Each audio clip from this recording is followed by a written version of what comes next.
We clearly do need to invest in rail infrastructure, I guess. Thanks for giving us your time for this important announcement. I'm Lance Foreman. We have Lucy Harris, John Longworth, Annunziata Rees-Mogg. We shall be speaking fairly briefly. Before we do, though, we have just released a video onto social media, which we'll be playing first. Of course, we'll have questions and answers afterwards. Because we don't have a press officer, we'd really appreciate it if you can say who you are and which organisation you're from before asking your questions. There will be electronic versions of our speeches, should you wish to have copies of them afterwards. And without further ado, we will kick off with the video. Thank you. Hello, I'm Lance Foreman. I'm Annunziata Rees-Mogg. I'm Lucy Harris. And I'm John Longworth, and we're all Brexit Party MEPs. We stood for election in May this year because we believe Britain's independence from the EU would lead to a brighter future for our country. And because we are passionate Democrats who believe the result of the referendum must be fulfilled. And because under Theresa May, despite her words, Brexit did not mean Brexit. We joined Nigel Farage, one of the greatest campaigners of our time. And our success in the European elections with the Brexit Party changed the course of history for good. Every general election brings different issues to the fore. Whether it's the economy or taxes, our defences, or winters of discontent. This election was brought about by the political crisis of Brexit. The damage the continued uncertainty is doing to our economy and the international humiliation it has heaped upon us. Boris Johnson says we must get Brexit done, and he is right. Brexit is the #1 issue this time around. To everyone's surprise, Boris Johnson brought back a new deal from the EU before the 31st of October deadline. A remarkable achievement, given that Parliament had tied his hands. And whilst this deal is not perfect, it is sufficient to remove us from the gridlock. The key to Brexit's success is no longer the deal, but how we use the opportunities afforded by Brexit. And how successfully we can negotiate the terms of our future arrangements with the EU and others. Our country needs the determination to succeed and a much stronger negotiating team than we have had to date. On the back of assurances from Boris on no further delays and no political control from the EU. Nigel Farage accepted that the deal was good enough to stand down 317 Brexit Party candidates. And let the Conservatives remain unchallenged in the seats they hold. But we believe if Boris's deal is good enough, why fight Conservatives anywhere they stand a chance to win? This risks splitting the Leave vote and allowing a Corbyn coalition to government and destroys our ambitions for Brexit. We could end up with a Labour Party that is more extreme and unpatriotic than we have ever seen. We believed that the Brexit Party should only stand in 20 seats around the country, seats they could win. Seats with both large Labour and Leave majorities.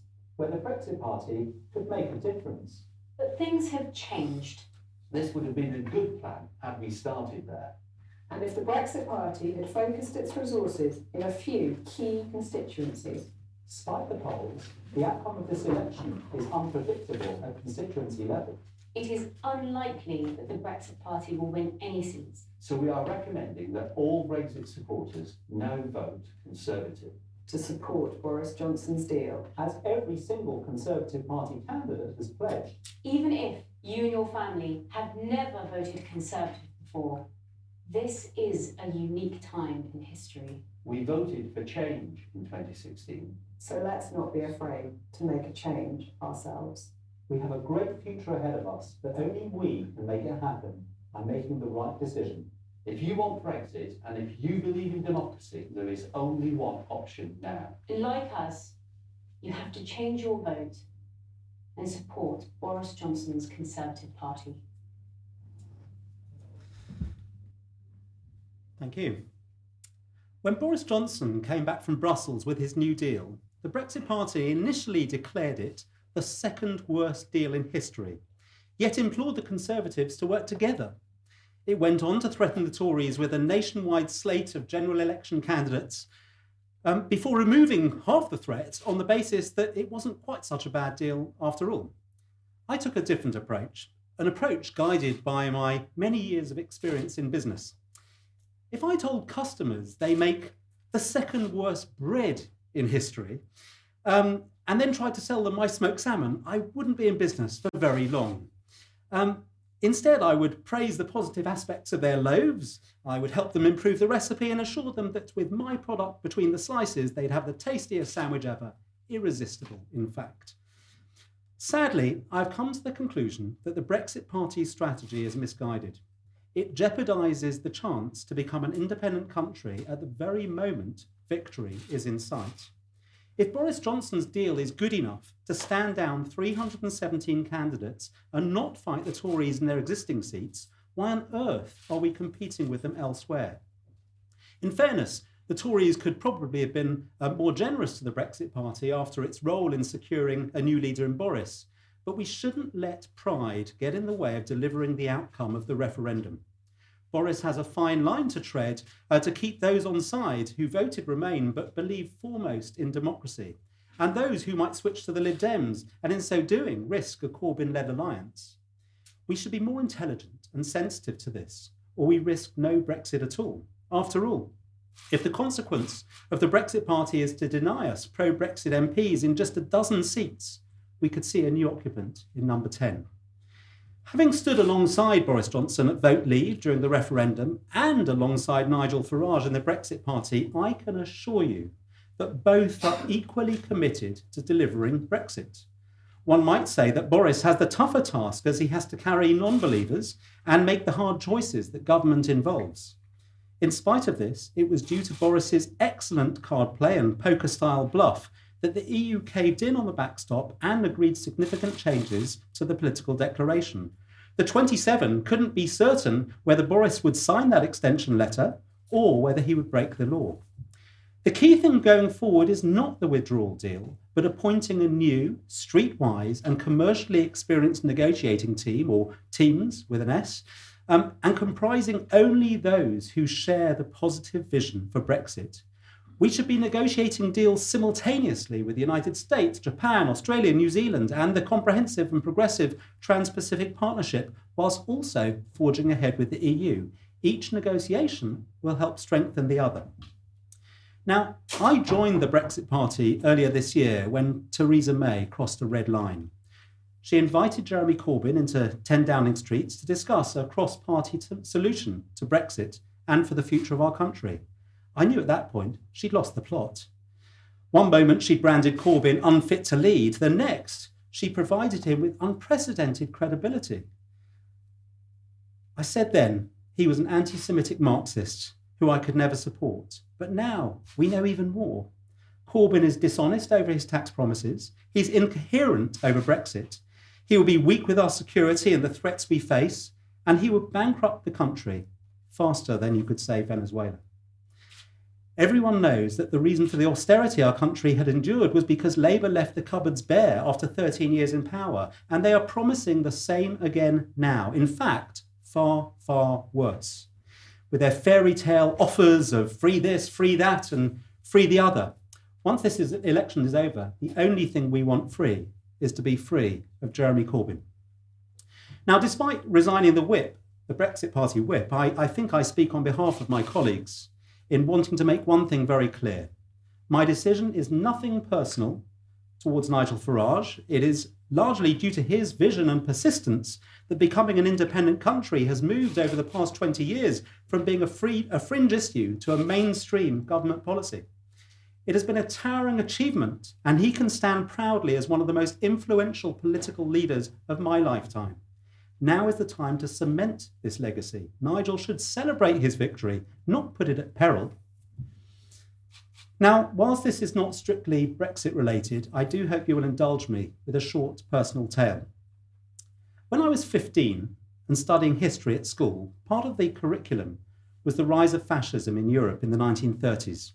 A documentary film called Hitler happened to be showing that year with original footage in some cinemas, and which a school friend and I thought would be quite helpful for our course. We entered the cinema and took our seats. What we didn't realise until the film started was that the entire auditorium was filled with leather-clad National Front thugs and skinheads. When the word Jew was mentioned, the audience started jeering. When a Jewish woman appeared on screen, they shouted, "whore." My friend and I were petrified. As much as anything, petrified the thugs might notice we weren't participating. So God help me, we joined in. The son of a Holocaust survivor jeering at Jews to protect himself. Think about that. When the movie ended, many in the audience stood up, gave Nazi salutes and shouted, "We'll be back." We slid away, shivering with fear, hoping no one would spot us. That awful memory had been totally erased from my mind for over 40 years until last Sunday. On Sunday, I saw on social media some footage of Matt Hancock, who was not Jewish, saying at a hustings that his worst fear of Labour was the rise in anti-Semitism. The moment he said that, the Labour supporters who filled the room stood up jeering and mocking, truly vile, with real hatred in their voices. After 40 years, a genuine fear was awakened in me.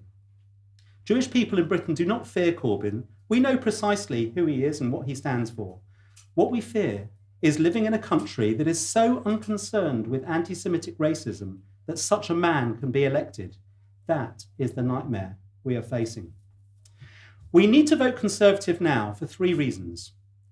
Because a vote for the Brexit Party, or the Lib Dems if you're that way inclined, risks splitting the Conservative vote and opening the door to Corbyn and his cronies. 2, only the Tory party under Boris will actually get Brexit done and dusted, so we can focus on creating the wealth we need to provide the services we want. And 3, we are at a historic crossroads. We can let Corbyn into power by default to a future I don't even want to contemplate.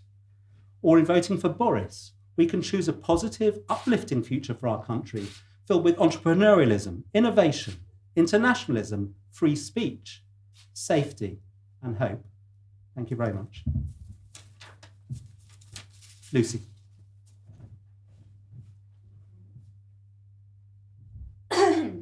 Hi everyone, I'm Lucy Harris. So today I am incredibly sad to leave many good Brexit Party people behind and resign the Brexit Party whip. Many of them are worthy candidates and incredibly accomplished people.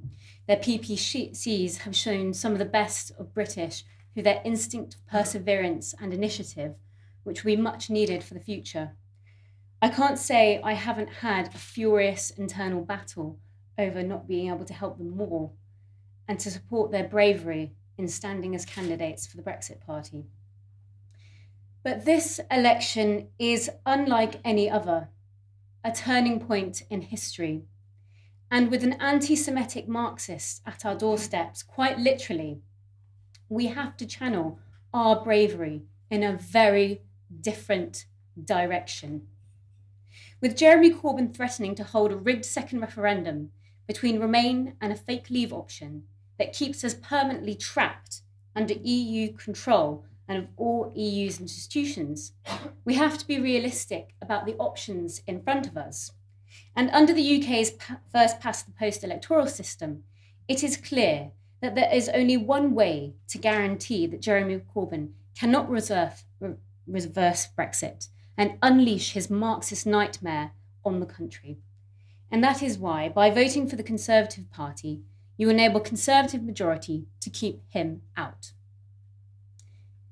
Now, I know this is not conventional, but I want the UK public to take a moment, take a step back, and glance at the past 2 decades of how our social and cultural narrative has changed.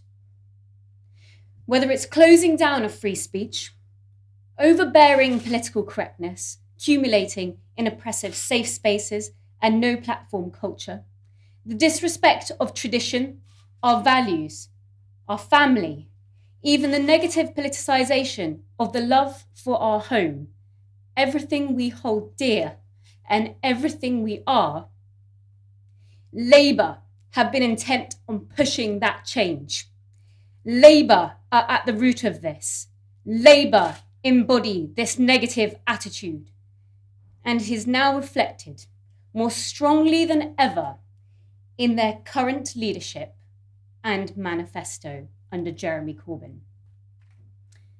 This election, we are at a crossroads. Vote for Corbyn's Labour, and they will have free rein to impose this regressive way of life on us, instead of the common sense, respect, fair play, and goodwill that is the foundation of British society. Vote for Corbyn's Labour, and they will have Brexit being cancelled altogether. This may be the last time in a very long time that ordinary people can change the destiny of our communities and their homes for the better. However, I did not get involved in politics to fight against something. I got involved in politics to fight for something, and call me naive, call me a dreamer, but I believe in the ordinary person.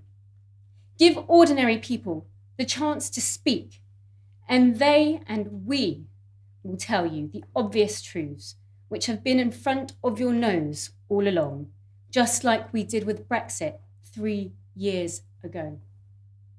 For me, Brexit was never about one person versus one institution, but lighting that spark of self-determination shown by ordinary people in 2016. And I will not let that flicker of hope die out. I stand for a country where mould breaking, risk taking, standing up for yourself is rewarded, where individual rights are at the core of government policy, where we do not doubt ourselves, where we give people a chance, whether in debate or in opportunity, where we don't write people off for having the wrong ideas, where we are brave enough to find out where free and open debate and conversation may take us. And that is what is so exciting about a free and independent world. You never know where it might take you, but on an exploration into future without limits. And Brexit showed that ordinary people have the balls to go there. Now, I have met many people on my 3-year journey into politics up and down the country. I indeed run my own campaign. All brave and independently minded individuals. And I ask for those who have been on my journey with me and followed my progress, who have given me the privilege of their intention to allow me the honour of their trust once again, and encourage them to vote for the only party that can actually deliver a real Brexit, to rescue that flicker of hope, to save our home from Marxism, to get Brexit done and unleash Britain into the future. On December the 12th, please change your vote to Boris and vote for the Conservative Party. Merry Christmas.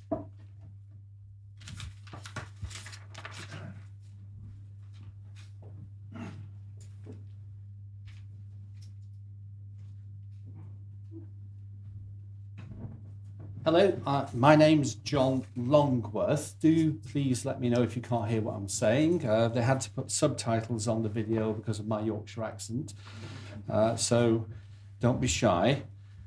I think we're all coming at this from different places, as you'll see as we give our presentations. And I wanted to share with you my Brexit journey, which started a long time ago, actually. When I was a very young executive, I was appointed to sit on Mrs. Thatcher's deregulation task force. And at the same time, I was also working on the single market programme for the corporate that I was working for. And that experience taught me a couple of things. First of all, the programme was being run by the DTI, and the DTI did everything possible to frustrate deregulation and to promote European integration.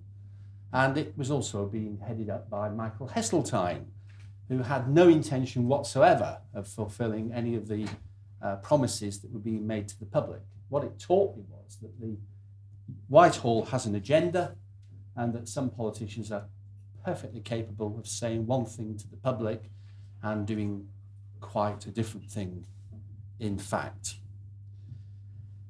So right from the very beginning of my career, I've been a Eurosceptic. But of course, when you're in business, you have to do the business. And it was only when we got to the impending referendum campaign that I decided to stick my head above the parapet. You may recall that the British Chambers of Commerce, which I headed up, actually put forward some criteria to David Cameron that he must bring back from Brussels for it to be a satisfactory deal. And the reason British Chambers did that was that I met businesses up and down the country who were having major difficulty exporting to Europe, didn't believe in the single market, and were actually doing better elsewhere. So it was a perfectly legitimate thing for us to do. Of course, he'd come back with none of the things that we'd asked him to come back with, and then launched Project Fear. And it was the lies of Project Fear that inspired me to actually decide to call the government out. And despite being harangued and harassed by Number 10, and that's exactly what I did at the British Chambers conference. I was suspended and then subsequently resigned to fight the referendum campaign, which I did as chairman of the Vote Leave Business Council and sitting on the campaign committee with the likes of Boris Johnson.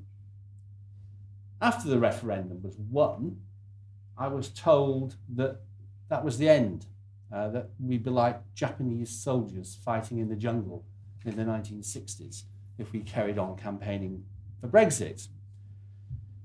They were wrong, of course, and I volunteered to be chairman of Leave Means Leave, and one of the proudest moments I've had was leading the march to leave from Sunderland into Parliament Square that sunny day, where we protested that Brexit had not been delivered.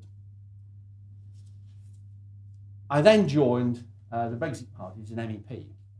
I had one thing in mind, and I actually explicitly stated the one thing, which was that I wanted to campaign for Brexit.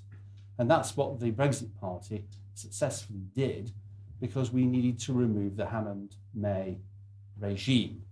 I feared at that point that we would lose Brexit, and that is very likely what would have happened had we not actually won decisively that European election. But the Brexit Party has morphed into something else, not just about Brexit at all. And as it's only Brexit that I'm interested in, then it was right for me to actually call out the Brexit Party. Nigel Farage, in a newspaper article, referred to me as an ultra when he was suggesting that I'd gone through a metamorphosis of some description. I am an ultra, he was right, but I'm also a businessman and a pragmatist, and I know when it's time to take the cake out of the oven. Not a half-baked cake, which is what May and Hammond were presenting us with, but also not a burnt cake that's actually going to crumble to nothing. I sat on that campaign committee with Boris Johnson. I sat on the bus with him going around the country campaigning for Brexit. I know that Boris Johnson leans very strongly towards the Brexit cause, that he's committed to delivering it. His deal is not perfect. I would say that the Brexit deal that he's put forward at the moment equates a little bit better than the Norway deal. However, it has the potential to be a great deal. And there's every possibility in the negotiations going forward that that's what the outcome will be. But as it stands at the moment, it is definitely Brexit, unlike the deal that we were presented with by the previous administration. And the thing that Brexiteers need to recognise, anybody who voted to leave the European Union must recognise, and those people, of course, up and down the country, of which many people I know, who voted not to leave, but believe in democracy, is that that deal is the only game in town. The alternatives, all the alternatives, lead to revocation, either directly or via a circuitous route. It's massively important now that Boris Johnson's deal is delivered if we want to have Brexit. And therefore, I'm very happy to suggest, even if you have to hold your nose, vote Conservative in the upcoming election. Thank you.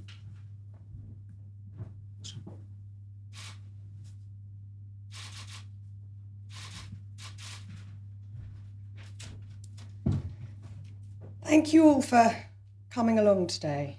This has not been an easy decision for any of us, but I think it's fair to say we all feel it's one we had no choice but to make. For the best part of a decade, I, for one, was very happy to keep out of politics and get on with my life. I did campaign for leave in 2016, but I was busy handing out leaflets, not going on television and standing in front of all these cameras. Something changed when Theresa May kept trying to betray the British people.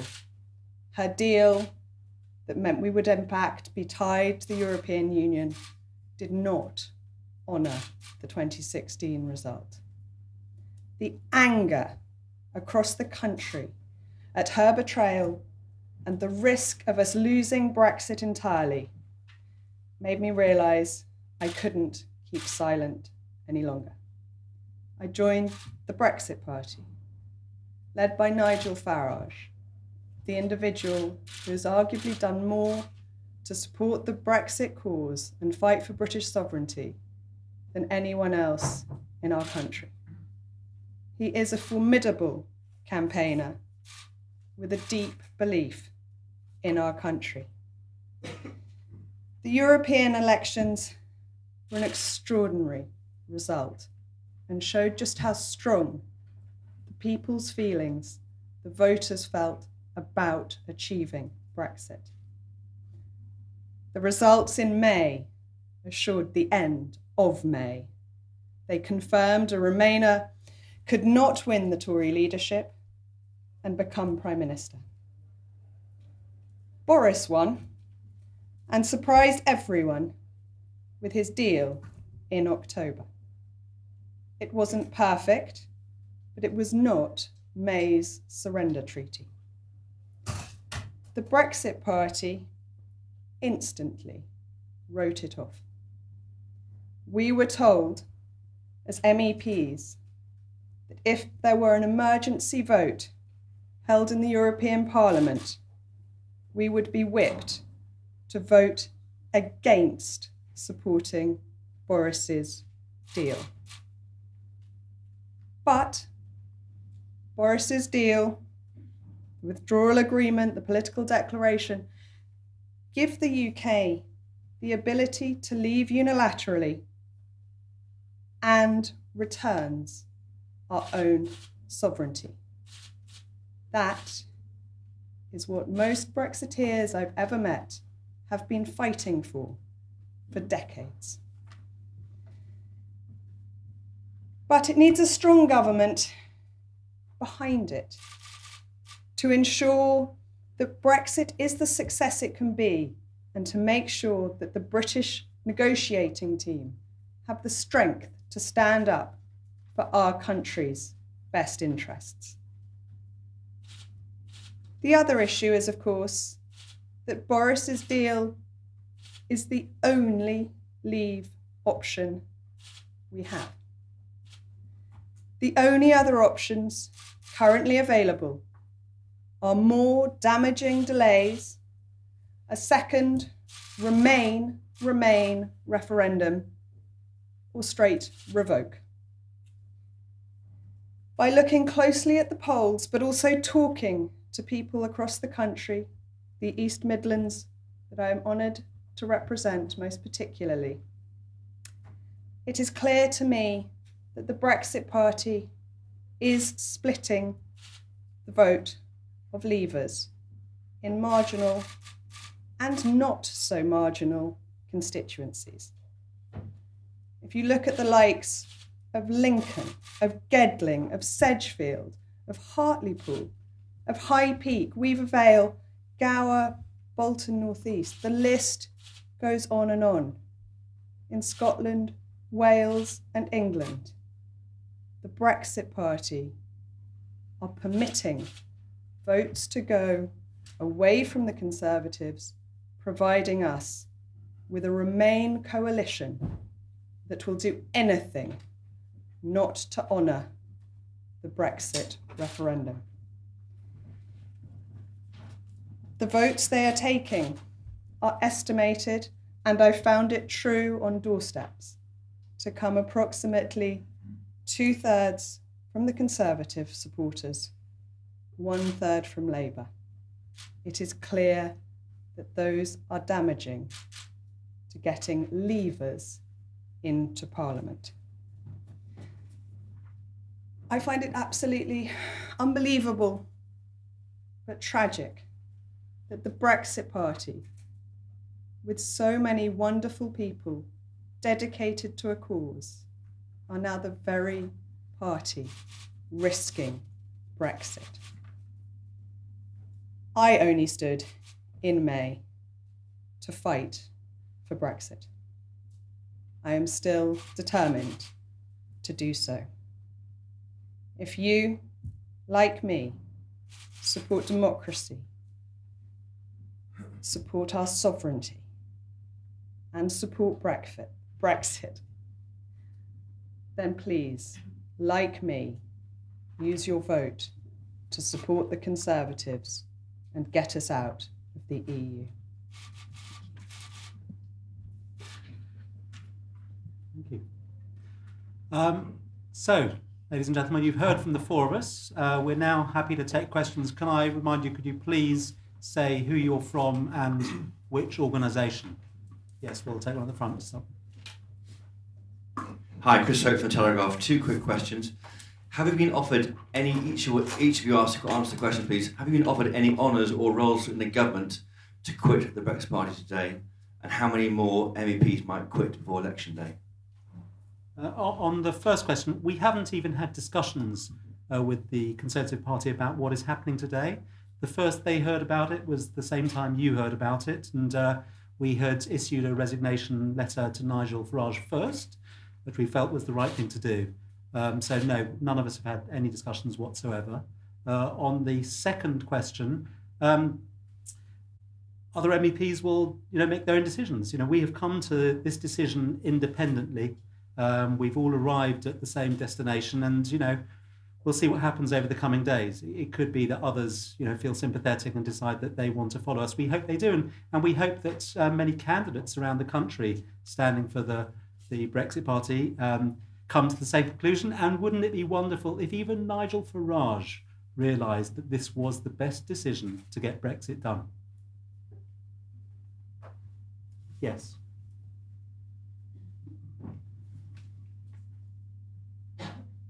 Vicky Young from BBC News. Are you going to join the Conservative Party, any of you? And do you think that the Brexit Party now has any future at all?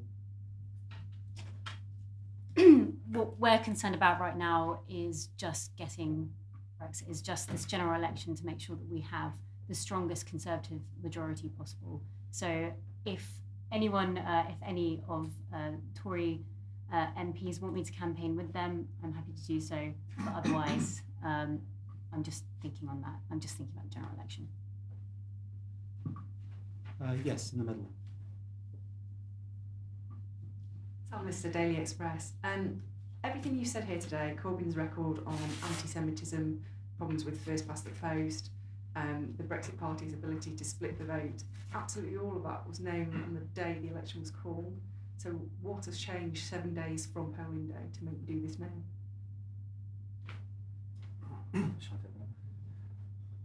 The key thing is that the Brexit Party has adopted a wrong strategy regarding Boris's deal and the way in which to go about running the election. And from my personal point of view, I tried to get them on the right track. So it's taken a little bit of time to come to the conclusion that there's no hope. Back on the left there, in the white shirt. Hello all, Dan Bloom from the Daily Mirror. Just coming back to Christopher Hope's question. Lance, you said that you've not had any discussions about what's happening today with anyone from the Conservatives, but more generally, more widely, have any of you in turn had any approach from the Conservative Party about roles or honours or anything like that, or about trying to persuade you to come over before this date? Not just about this event today, but generally. Thanks. Shall we each answer that question so that you're absolutely clear? I've had no approaches whatsoever from the Conservative Party offering roles or honours. When Nigel Farage accused me of it for the third time, I said to him, how exciting, do you know something I don't? Because I don't. I have also had no approaches from the Conservative Party of any description, and I am frankly finding it really quite disturbingly old-fashioned that people are suggesting my brother gets to tell me what to do with my political views. He doesn't. We have completely independent views of each other. I'm only concerned about Brexit. No honours or any other promises have come anywhere near me, and I haven't spoken to anyone about it. They wouldn't be able to bribe me. This is purely about Brexit. And likewise, nobody has come to me to offer me anything. I am deeply concerned about Brexit, and that is all I've been fighting for the past 3 years, and that is what I will keep fighting for. And it looks like we have a full house. Likewise, I haven't had any conversations with anybody about anything. You know, as I said, we came to well, not anything to do with obviously these discussions. We've come to this conclusion ourselves. We've been discussing it, and we've come to the conclusion that if we want to get Brexit done, this is the only way forward. The risks of splitting the vote is far too dangerous. You know, if there had been a decision a few weeks back just to focus on a small number of seats, as John has said, maybe things will be different. But we things are very unpredictable now, and it's just too dangerous to take risks. Yes, front.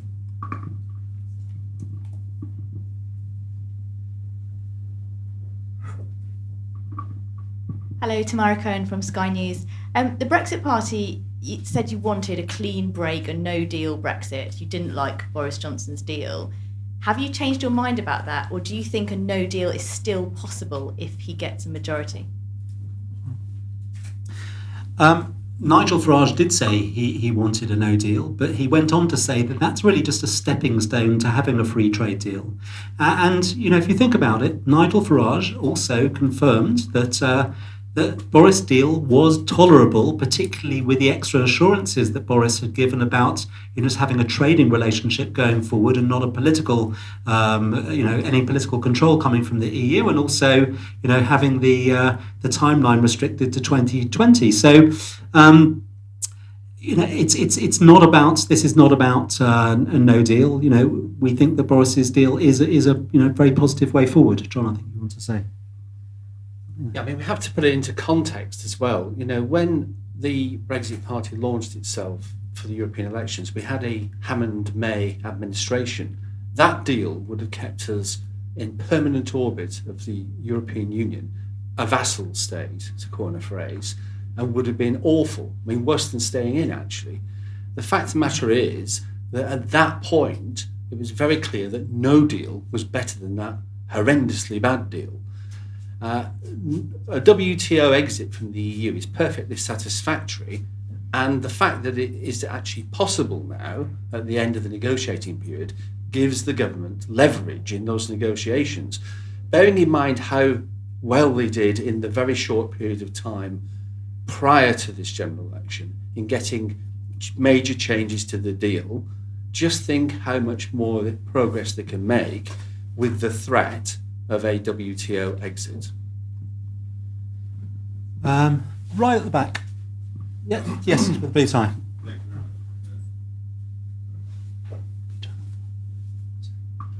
Gary Gibbon from Channel 4 News. One of you mentioned the word pride earlier. I wonder if you can elaborate a bit more on that and how you think it is an obstacle to candidates stepping down. Is there a giant ego here that needs to be discussed?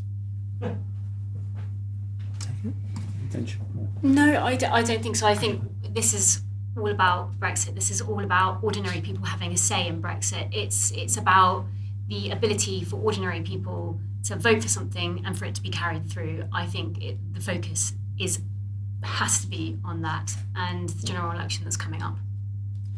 I think there is a sense, as I said earlier in my speech, that that perhaps the Brexit Party don't feel they had recognition from the Conservative Party in helping the story move along. Removing Theresa May, Boris Johnson coming to power, and if that is the case, sometimes you have to eat your pride. You have to think about what you really want to achieve. And that's the point here. Even if you do feel bitter, perhaps that is the case. I don't know if there is that bitterness, but if there is, that's not what we should be focusing on now. What we should be focusing on is how do we get to the end result as the most efficient way possible. Yes.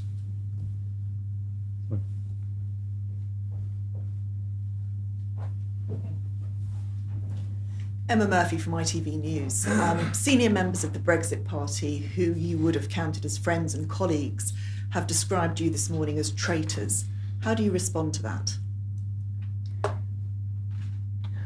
Naturally, I find it extremely sad that they feel that's the response merited. We are doing everything we can to support the cause we joined them to support. I wish they could understand how important this election is, and that really the best thing to do in order to achieve Brexit is to stop campaigning in all those seats that they cannot win. So is that your message to Nigel Farage, to step away from those seats now? Absolutely. I think that it would be it continues to be very detrimental to the hopes for Brexit, campaigning against candidates who have a chance of winning and forming a government that can actually deliver it. Splitting the Leave vote is dangerous and will undo all the good the Brexit Party has done. Now is the moment to resurrect the strength and the pride the Brexit Party can have in its achievements. Yes. Hi, John Stevens from the Daily Mail. Did Nigel Farage try and do anything to persuade you not to quit? And John Longworth, to you, do you think he stripped you of the whip yesterday because he got a whiff that you were going to do this today? I actually don't know the answer to that second question because the Brexit Party didn't do me the courtesy of actually speaking to me.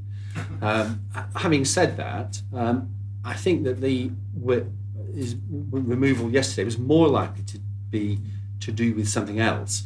I was in Brussels yesterday in an internal market committee meeting, and I was the only Brexit Party representative, although one or two others tried to go in there to vote, were thrown out because the committee, they were not members of the committee, and the committee was taking a vote in secret with the declaration of the vote to be announced after the general election in the UK. Now, I can't tell you what the vote result was because it was a secret. I couldn't tell the Brexit Party what the vote was either because it was a secret. And that, I think, is the reason they withdrew the whip.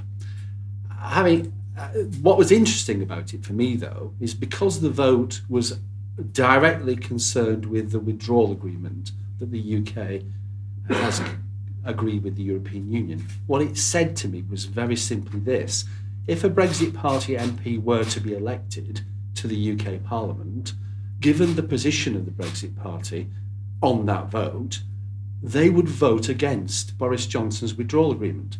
In other words, the Brexit Party would be no better than Labour or the Liberal Democrats. So to vote for the Brexit Party, if you want Brexit, would be a very serious mistake. And what about Nigel trying to persuade you guys not to quit? Well, he didn't know we were quitting, so... Yes, at the front.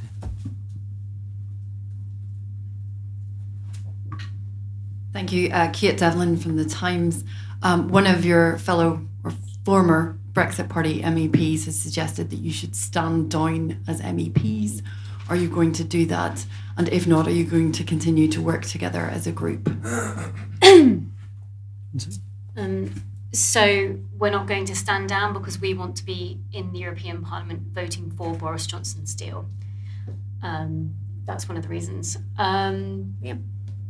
It's as simple as that. I think the Brexit Party are going to be voting against it, and for our 4 votes, we want to be able to use them on this one crucial occasion. So we won't be stepping down as MEPs. Yes. Asa Bennett, Telegraph. So listening to you talking about your uphill battle to be able to vote for Boris Johnson's deal and to change the Brexit Party's strategy, it's striking then that the Brexit Party response, which I'm sure you've seen, has been very vicious and ad hominem, dredging up all the links to the Conservatives you may have, Lance standing next to Michael Gove during the referendum and all sorts of crimes like that. Do you feel that you have been regarded with suspicion by Nigel Farage and his team for quite a while then? Because it seems like they've sort of expected this. Shall I take that? Not really. I mean, the first time there was any disagreement was immediately after Boris came back from Brussels with his deal. As I said in my speech, the Brexit Party had criticised it literally within seconds of it being announced. I thought that it was important to look at it, consider it, and decide whether or not it's something that was workable. And I felt that it was. And I just felt that, if you want to work with somebody, it's much better to encourage them. It would have been better to say to Boris, listen, you've done this deal. You had your hands tied behind your back. It's actually quite a remarkable achievement that you've actually done anything. And we know there are problems with the deal. You must realise yourself there are problems with the deal, but let's work together and see how we can resolve those. That would have been my approach. But to say and just dismiss it as the second worst deal in history and then say, work with us, was never going to work. But also, I have to say, I don't think there could have ever been a formal alliance between the two parties. There are many in the Conservative Party on the Remain side that might have walked and gone to the Lib Dems if they had a formal alliance with the Brexit Party, and likewise, there are many Labour Brexit supporting Brexit supporters in the Brexit Party that would have said, hang on a second, the Brexit Party are just Tories in disguise. So I don't think there could have ever been a formal alliance, maybe informal on a constituency level. But I think at this point in time, if you really do believe in Brexit, you just have to vote Tory now. There's no other option. Can I just say, we're going to take 3 more questions, okay? So Theo at the back.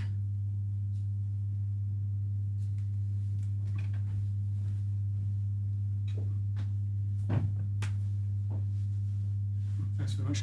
First question to Annunziata. You said in your speech that when you were out on the doorstep, Tory voters, people who were switching to the Brexit Party compared to the Labour Party was outnumbering 2 to 1. Nigel Farage, of course, when he announced that the Brexit Party wouldn't be standing candidates in Conservative-held seats, said actually he had an appeal amongst Labour voters. Why do you think, from your experience and from what you're hearing back, the Brexit Party, people who are voting for the Brexit Party aren't necessarily Labour voters? And to John Longworth, you talked about a more direct strategy in terms of focusing the seats. From the Brexit Party, from what we understand from speaking to a couple of people outside, was that if they were to be more targeted, they would breach spending limits. What's your response to that? As anyone who's ever been door knocking or doing anything similar will know, it's an approximate science, but the pollsters agree it's roughly 2 to 1, and in my experience, the backgrounds of people were more likely to be sympathetic to the Conservatives than to being sympathetic to the Labour Party. There's also certainly, without doubt, a proportion of Brexit Party supporters who wouldn't otherwise vote. So they are not being taken from either. So I'm not including them in that statistic. But it seems approximately double the amount are coming from the Conservatives to those who are coming from the Labour Party. And if you look at the very tight margins in so many seats, the forecast polls, but also the feeling around the country if you talk to people, that is risking Brexit. Those changes in voting patterns, the votes that will not go to the Conservative Party, which is the only party looking like winning any seats that wants to deliver Brexit, that's risking Brexit entirely. And I don't think a Brexit Party should be putting Brexit itself at risk. Okay, two more questions. Just repeat that question. It was just on spending limits. We were speaking. Spending limits, okay. So they were, the idea was that that's fine. if you shrink the number of seats, then they're going to yeah. reach spending limits. Well, when I suggested quite a while ago that the Brexit Party should have stood in just 20 to 30 seats, seats that have very large Labour majority and a very large Leave vote would have been the ideal targets. In order to accomplish that, given the spending limit issue, they could simply have put up paper candidates everywhere else, basically. Now, that actually draws off votes. That is to be recognised. But the Brexit Party could have made it clear where they wanted to actually win votes. You know, there are ways to do this that they could have adopted. It's too late for all that now. And actually, they've adopted entirely the wrong policy because they've simply focused on withdrawing from Conservative seats. I've got a list that I drew up myself. You know, West Bromwich East, West Bromwich West, Pontefract and Castleford, Durham North West, Barry North, Peterborough, Derby North, Derby South, Lincoln, Colne Valley, Stoke-on-Trent, Darlington, Wolverhampton, North East and South West, Portsmouth South. I would have Bolton North East as well, simply because I know it very well because that's where I was born. And I would say those seats are all at risk when the Conservatives can win them. Crazy. Okay, two more questions. We'll give one to Steve, and we'll give three more questions. We'll give one to that lady, Steve, the lady in the middle, and then Chris. Stephen from the Sun Line. Now, obviously, it's getting a bit personal with Nigel and everyone in the press. Do you feel that Brexit Party supporters now are almost lions led by donkeys? You coined a phrase. I remember that organisation was putting out mobile billboards when I was marching on the March to Leave. I hate this personal stuff. I mean, for me, this is all about Brexit, and I think it's very sad and actually risible in many respects that the Brexit Party, I mean, it's in the name, isn't it, is actually putting the party above Brexit. I mean, what's that all about? Okay, and to the lady at the back, in the grey top.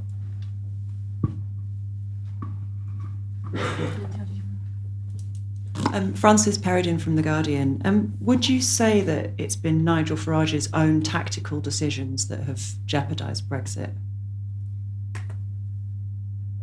I think Nigel has, as party leaders do, had pressures from lots of different opinions.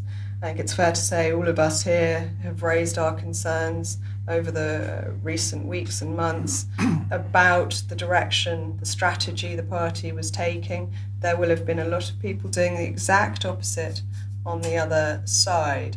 And any leader has to make a decision, and he has. I genuinely believe that he wants an independent, sovereign, and great United Kingdom. I just think he is going completely the wrong way about it, and he is risking tying us to the European Union forever with a Remainer alliance government that will never free us from the shackles of the European Union. And last question to Chris. Thank you, last second time in. If Nigel Farage were here now, what would you say to him directly about what to do between now and election day? Very simply, I'd welcome him to the table here and ask him to join us, because that's got to be the right thing to do. I'm sure, in his heart of hearts, he must know it. It is the right thing to do if you want to get Brexit done. Stand down candidates. He should be standing down candidates. Well, even then, now it's too unpredictable. We just don't know where things are going at the moment, and the alternative is just not a risk worth taking.